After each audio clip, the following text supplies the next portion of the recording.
जो भी बाबूदान जी बाग के घर में कोई भी छोटा बालक भी जन्म लेता है वो देवरी धाम की जयकार करता है। ये उस आस्था का प्रतीक है और उसी का कारण है कि आज जब भी कभी भी देखो यहाँ से निकलते हुए रुकते हैं तो छोटे छोटे बालक आते हैं, हाजी साहेब हाजी साहेब हाजी साहेब।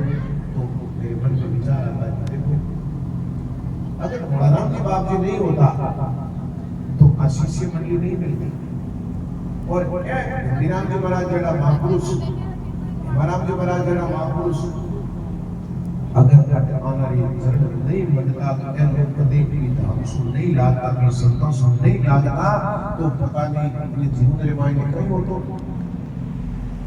अरे इन संसार रे मायने कोई बयासा ने मानता, कोई किनी मानता, कोई पुतलिया ने मानता, कोई किनी मानता, लेकिन सिर्फ और सिर्फ वाली एक ले माने सिर्फ अखंड साहिब को नाम है बस, दूसरा कुछ नहीं है, दूसरा उन्होंने कुछ देखा ही नहीं। और सबसे बड़ी बात है सज्जनों आप लोगों की विशेषता कि हर कोई ये साधु लोग हमारी सुविधा देकर मैं झुक गया, ये साधु हमारी सुविधा देकर झुक गया, कहीं रामाराज करना, कहीं संतराम करना, कहीं ओम नमो नारायण करना, कहीं आदेश करना, कहीं की करना। लेकिन एक दिन का धर्माई ने बैठे कदी कदी क्यों हो गया बोल तो कदी कदी बैठे बेटा काम रखी बोल, लेकिन आने सर्व एडो लियोडो है जो को ए बात ये बोली गई तो यार की नहीं है कि सर्व एडो ले लियो वो दूलो तीलो जाने ही तो कोनी कि मेरे को दूसरा कोई आश्रय है ही नहीं। आश्रय है तो सिर्फ साहिब नाम का आश्रय है, बस इतना आश्रय होने के बाद में वो तो क्या हो गया, वो तो सिर्फ और सिर्फ एक ही अमोघ शस्त्र को उन्होंने धारण कर लिया। और अमोघ शस्त्र धारण करने के बाद में छोटी मोटी मिसाइल लागी बोली, छोटी मोटी मिसाइल और कई काम है। अब कोई छोटो सो घटा कर ले लो कह दे लो हमारी कहीं छोड़ जी बना उदाहरण देवे नहीं कोई फौजी और वो फौजी को क्या है वो तो रिटायरमेंट हो छूट को जब फौजी लोग तो सेवा करता मानो सेवा कौन करे बोले वो साहिब वो रिकॉर्ड छोड़ दी जन अबार यो हम बाद में टेम होती वो कोटड़ियों का करियो ठेका में सन्नबीर हुयो वो बेचारा किसान है जो ढम ढम ढम ढम ढम को बजावे करे पे कांकरा गाजोड़ा में डबलियर माइंड बजावे जन को फूट कियो तो रे मारे घड़ी नगारा बाजोड़ा थारा की नु कोई काम मारे हरनाळो कोनी हां ये कई तारे गेला बाल में तो नगारा बाजोड़ा है तो ए थारा डबेर माइंड कांकरा लेन वाले दिनु में कीतो लड़को में कीतो थारे कोनो मारो काम करो। तो आप लोगों ने तो क्या नगारा बाजोड़ा है जो छोटी मोटी चीजें तो थाने लोगों ने प्रभावित ही नहीं करे। तो कोई आदमी क्या गया एड़ा कहीं मैं एड़ा ही और मते साहिब की कृपा होगी साहिब रे अलावा जी ने तो कोई चीज नहीं दिखे और मते साहिब री अखंड कृपा हो जावे। वो उदाहरण आवे ना कि भाई गुरु और चेलो साथ साथ चलता तो अंकाल दे प्रसाद नहीं गई कोई छोटो मोटो नाळो हो जो कि और दूसरी जगह कट जावा अटी हो जावा रात रे टाइम में प्रसाद आई जो बेटा गुरुजी हरना चेलो जी तो आप लोग नाळ के मायने बाड़ो भेरियो के नालिया मार पड़ गया नाले पड़ गया बे तो नाड़ो अरे मरा देख ले चेलो जोतरे के कड़ी पानी लोट पावे हावे मां को भरतो जे महाराज ले मैं हाथ करूं हाथ पकड़ ले हटके हाथ पकड़ ले हाथ महाराज थोड़े चेलो कहे हां अरे भाई तारे मरनो है भाई मरने वाले के हाथ नहीं पकड़ा खासी देर तक क्या जना महाराज को यो तो मैं भी आड़ जाऊं वो भी आड़ जाए महाराज फट दे दिया कर को हाथ ही पकड़ो हो कि महाराज को हाथ पकड़ो मारे बाहर के कहला नहीं हां बुलाएंगे भले करो हम लोग हाथ पकड़ ले क्यों महाराज नहीं पे हाथ पकड़ लो। ये स्वार्थी लोग मैं हाथ पकड़ा मारे कोई थानो बढ़िया कोई स्वार्थ नहीं किया तो मैं तो तुम्हारा हाथ छोड़ दा। लेकिन गुरु हाथ पकड़ लेवे तो गुरु उन हाथ ने नहीं छोड़े निवास के महाराज मारो हाथ थे पकड़ लो तो मैं माने निश्चित देवे कि मारा गुरु का मारो हाथ पकड़ लियो निवास के मैं आप लो हाथ नहीं पकड़ मैं तो अज्ञानी आप जीव आप किन देवी में मारो हाथ माने स्वार्थ लागे उनके में मारो हाथ छोड़ना देखना कि अट नहीं होया आगे होया। लेकिन गुरु अगर किसी का हाथ पकड़ लेते हैं तो फिर वो छोड़ने का नहीं। जैसे अपने साहिब ने कहा ना कि गुरु जो है क्या करते हैं गुरु जी का नाश कर देते हैं। अंदर में सुमति का वास कर देते हैं। ये काम गुरुओं का, महंतों का काम नहीं है। मैं बोलूँ नहीं जब ढगले मारा भी कहते थे हमारा मामलो क्यों है वो गुरुवाले बाप ने, मैं गुरु का बहुत समर्थक हूँ, गुरु के प्रति मेरी बहुत निष्ठा है, गुरु के प्रति बहुत निष्ठा है। गुरु का काम है कुमति से निकालना, और अगर गुरु ही वो काम करते तो गुरु के लायक नहीं, और शिष्य उस भावना को न समझे तो शिष्य शिष्य बनने के लायक नहीं। उसके अंदर में कोई शिष्यत्व तो नहीं है, कोई मतलब वो नरक का जीव है, उसका कोई मतलब ही नहीं है। उसका तो दर्शन करना ही अपने आप के अपने पुण्य का क्षय करना है। लेकिन जब ऐसे समर्थ सद्गुरु मिल जाए और व्यक्ति के मन के भ्रम को मिटा दे, उसका नाम है गुरु।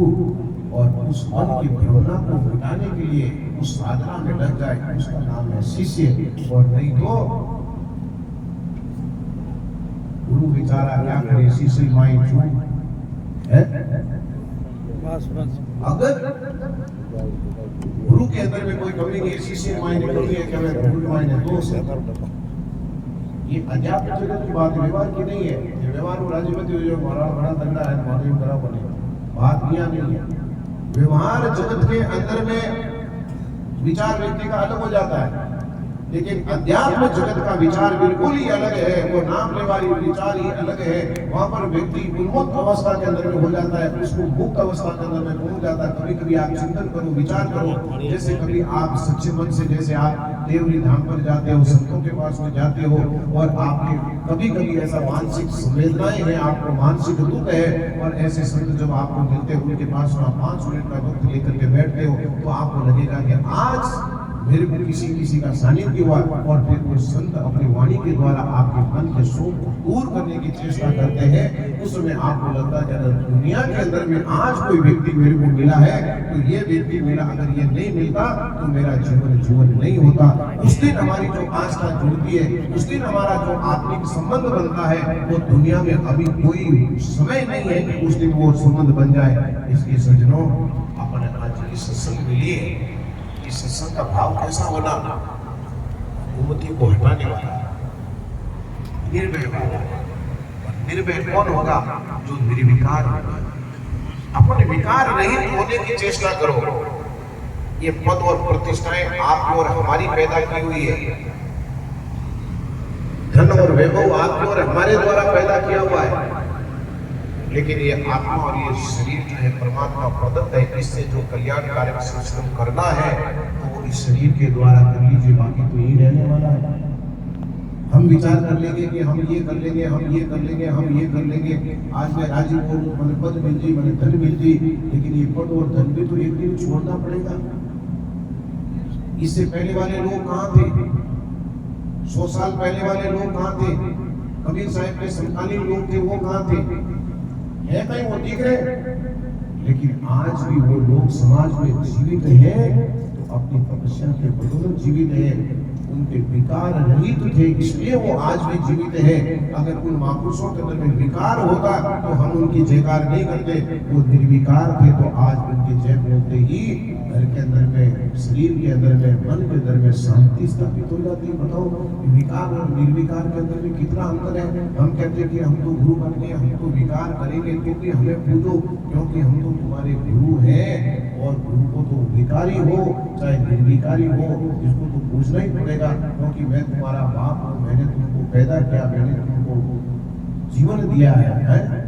मैंने तुमको लड्डू खिलाया, मैंने तेरे को खिलाया है।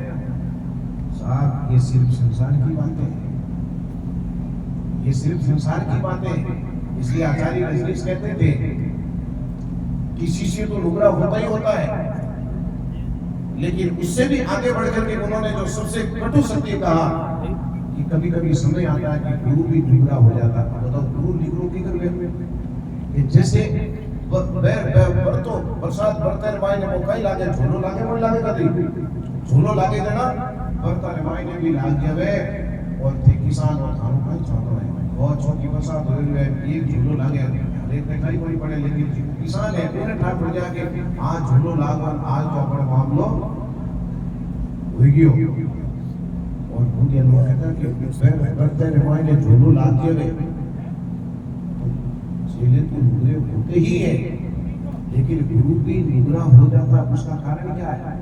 ऐसा नहीं है कि कोई मेहनत नुगरे हो गया, वो नहीं है। ये तो बहुत आध्यात्मिक जगत की बात है।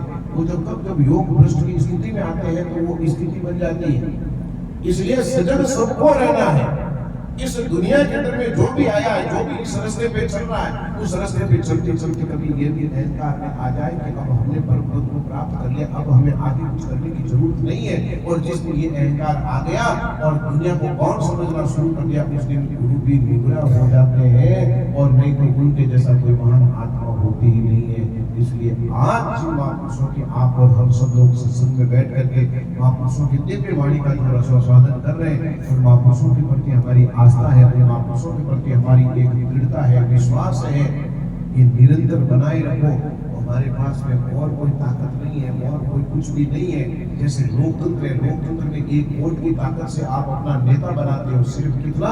एक वोट की ताकत से आप अपने भविष्य के निर्माता को बनाते हो, देश राष्ट्र निर्माण को बनाते हो। और यहाँ पर एक हाथ जोड़ने से, मन वच कर्म से, पवित्र भावना से हाथ जोड़ने से आप अपने जीव के कल्याण के सारथी बनाते हो। इतना ध्यान रखना कि एक वोट से लोकतंत्र में क्या बनता है? नेता बनता है। और एक मन वच कर्म से पवित्र रख करके ऐसे महापुरुषों के सामने आकर के नतमस्तक हो गए तो आपने अपने जीव कल्याण का सारथी ढूंढ लिया है।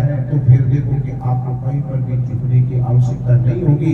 सिर्फ एक जगह व्यक्ति झुकता है। और अहंकार क्या करता है? अहंकार ये करता है कि वो अहंकार के मद में होकर के दूसरे लोगों को बोलता है, दूसरे लोगों के सामने गिड़गिड़ाता है। अब देखो ये छोटी सी घटना बताऊंगा। काशी में कोई घटना हुई थी,